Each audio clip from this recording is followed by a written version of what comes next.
요지만 간단하게 소개해드리겠습니다. 사실 제가 오늘 드릴 말씀에 핵심적인 나쁜 것의 윤리학 부분은 이미 충분히 설명드렸다고 생각을 합니다.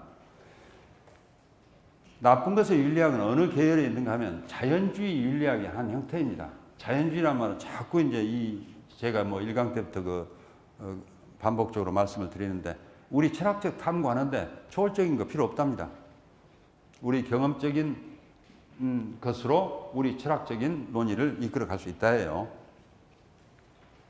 그래서 나쁜 것의 윤리학은 당연히 자연주의적 윤리학의 한 흐름입니다. 이 논의는 생략하겠습니다. 자연주의를 하게 되면 자연주의적 오류에 빠지지 않습니까 하고 반복적으로 얘기를 하는데, 이거 아주 오래된 자연주의 하면 윤리학 할 수 없는 것처럼 자꾸 얘기하는데, 저는 자연주의적 오류라는 오류라고 지금 제가 반박을 하고 있습니다. 아까 설명드린 부분입니다. 사실 가치 이분법에 근거해서 사실에서 가치를 추론할 수 없어요. 이걸 자연주의적 오류라고 지금 말하는데, 아까 말씀드린 것처럼 사실이란 범주가 근거가 없다고 무너지면 사실과 가치의 이분법도 설 자리가 없습니다.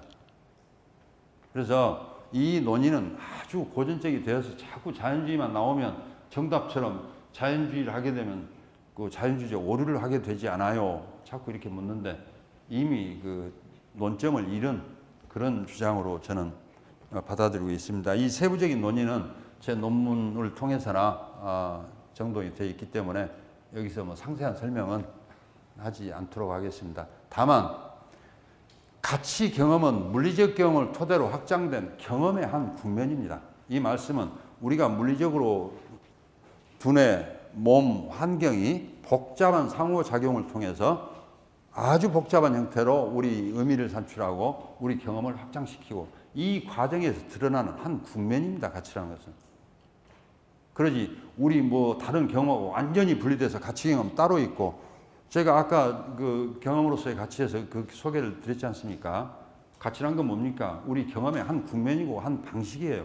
그리고 이 경험은 어떻게 구성됩니까? 물리적인 층위에서 복잡한 상호작용을 거치면서 추상적인 층위로 확장되는 과정이기 때문에 여기에 어디까지 가치예요, 어디까지는 사실이에요, 이런 부분은 거의 이론이 만들어내는 부분입니다.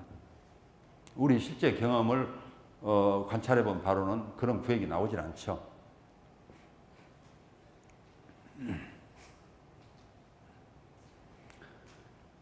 이 절은 제가 지금까지 책에다는 기술하지 않았습니다. 논문에다도 쓴 적이 없습니다. 다만 오늘날 우리 사회에 많은 분들이 자꾸만 이 물음을 묻는 경험을 갖고 있고, 제가 개별적인 강의에서는 몇 차례 개략적으로 소개해드렸기 때문에 이게 가치 문제에 속하기 때문에 간략히 소개를 해드리겠습니다. 삶의 의미라는 게 도대체 뭘까?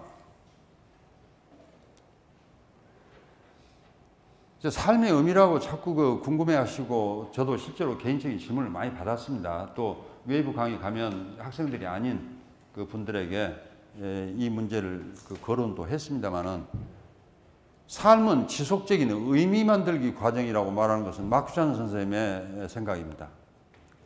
그런데 이 의미 만들기라는 층위는 우리 신체적 층위가 어느 정도 지속되면서 거기에서 창발적으로 의미란 것이 만들어집니다. 그러니까 아주 초창기에 그야말로 막 태어난 아이가 의미 만들기라고 바로 진입하지는 않겠죠. 어느 정도 시간이 흐르고 또 물리적인 신체적인 상호작용이 일어나면서 점차 의미란 것을 파악해 갈 텐데, 이 과정을 저는 뭐라고 봤는가 하면은, 신체적인 성장은 대체로 20대 부근에서 마무리되지 않습니까? 그럼 나머지 인간은 계속해서 만약에 의미를 만든다면 어떻게 만들어요? 그건 몸을 사용하는 것이 아니냐. 그때부터는 우리가 보통 부르는 이 정신적 층위에 뭔가를 작동을 시켜야죠. 물론 신체화된 마음이라는 태제를 가지면 몸의 철학에서는 우리가 그 정신이라고 부른 것도 사실은 몸의 작용인데, 그 부분은 상당 기간 지속됩니다. 나이가 들어서 굉장히 노쇠할 때까지도 작동하죠. 그러니까 이 의미 만들기 과정은 우리 몸이 상당히 취약한 상태에 있어도 여전히 지금 지속되는 과정인데, 이 과정을 듀이 같은 미국의 실용주의 철학자는 성장이라고 부릅니다. 의미 만들기라는 것을 성장이라고 말하고 있는 것 같아요. 저는 같은 내용이라고 봅니다. 현실적으로 생긴 문제는 이 의미 만들기가 멈추면, 뒤 말을 빌면 이 성장이 멈추면 무의미라는 것에 부닥치게 됩니다. 의미를 더 이상 못 만드니까. 그게 무의미에 부닥치게 되면 정신적으로 굉장한 괴로움을 겪죠. 이거야 뭐 나이 드신 분들은 뭐 거의 인생에 저 물음에 직면하지 한 번도 안 하셨어. 굉장히 운이 좋으시거나 저한테 거짓말하고 계시거나. 저는 그런 과정이 거의 누구든지 겪게 될 거라고 봅니다. 거의. 아무리 지금 외형적으로 보건대 성공적이거나 또 사회적으로 대단한 일을 하고 있는 것처럼 보여도 어느 시점이 되면 저 물음은 거의 누구도 묻게 되는 것 같아요. 예외 없이. 그런데 삶의 의미는 공유하지를 못합니다. 각자의 것입니다. 우리가 지금 실제로 지금 인터랙션하고 많은 사람하고 외부 사물하고 끊임없이 상호작용하지만 이 의미의 시스템 자체는 각자의 사적인 것입니다. 그러니까 공유할 수는 없어요. 그 자기 의미에 관해서 얘기를 하고 공감해주고 이런 의사소통 가능했지만 직접적인 공유는 없고 의미는 그야말로 자기 자신의 굉장히 고유한 영역입니다. 다시 말씀드리면 이 의미의 세계는 지구상에 둘이 없습니다. 70억이 살고 있으면 70억 개의 의미 시스템이 있다라고 그렇게 말씀드릴 수 있죠. 그만큼 또 중요한 것입니다. 오로지 지구상에 하나밖에 없는 의미 시스템이죠. 그런데 의미가 있다는 것을 저는 지금 이 뒤의 논제를 따라서 성장하는 것, 지속적인 의미 만들기 과정으로 보게 되면 인간적 성장은 제가 지금 제시한 나쁜 것을 윤리학에서 지금 나쁜 것을 윤리학의 타인에 대한 해악 부분을 내가 하지 않았어. 그거 도덕적이죠. 적어도 규범적 강제성의 제재를 안 받을 테니까. 그런데 내가 나쁜 것의 윤리학을 다 마스터했더니 인생에 의미가 있어졌어요. 그럴 리는 없죠. 여러분이 지금 경찰에 잡혀가지 않고 내가 법을 위반하지 않았다고 해서 뭐 의미가 생깁니까? 그렇다면 지금 제기하는 이 문제는 나쁜 것의 윤리학은 여기 계신 분들은 다 이미 마스터한 분들입니다. 그런 거 안 하시니까. 그 다음 고민이 뭡니까? 그런데 이 그 다음 고민이 성장일 텐데, 의미 만들기일 텐데, 이게 제 지도상에서는 권고의 도덕 영역에서나 가능하지 나쁜 것의 윤리학 영역에서 작동하는 게 아니란 말입니다. 그런데 제가 아까 이 영역을 부를 때 사적 가치 영역 이렇게 부르니까 특히 유학적 전통이 있으신 분들은 사적 이 말부터 싫어하십니다. 사적 이 말을 하면 이건 별로 중요치 않은. 그러나 다시 한번 생각해 보면 자 금지의 도덕 영역 넘어서서 실제 우리 의미는 어디서 만듭니까? 이 권고의 도덕 영역, 즉 사적 가치 영역에서 실제 여러분의 의미, 저의 의미가 만들어지고 있는 겁니다. 그러니까 내가 개인적으로 더 나은 것을 하고 싶어요. 그러면 거기는 나쁜 것의 윤리학 영역이 아니고 좋은 것의 영역, 권고의 도덕 영역에서 이 세계가 비로소 열릴 겁니다.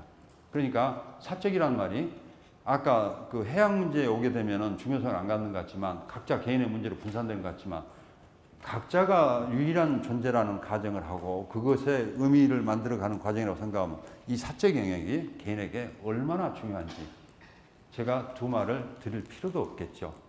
여기에서 자신의 이상, 자신의 가치 모든 것이 선택되겠죠.